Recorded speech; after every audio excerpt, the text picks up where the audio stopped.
Ako nga po pala magbabaksin po ng Mycoplasma sa gagawin ko pong inahin.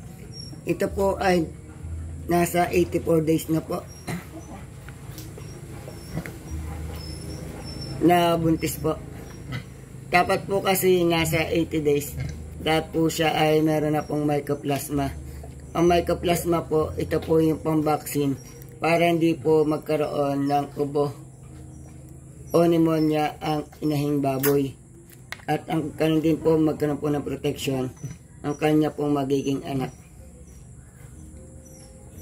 Bumili lang po ako sa Agribet ng 2 ml po. Ayan. Ang pangalan po nito ay Mycoplasma. Ang brand po ay Repesture 1.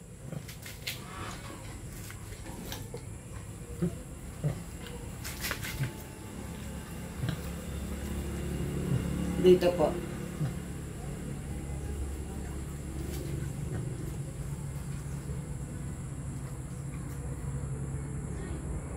Ang baba po ng batok.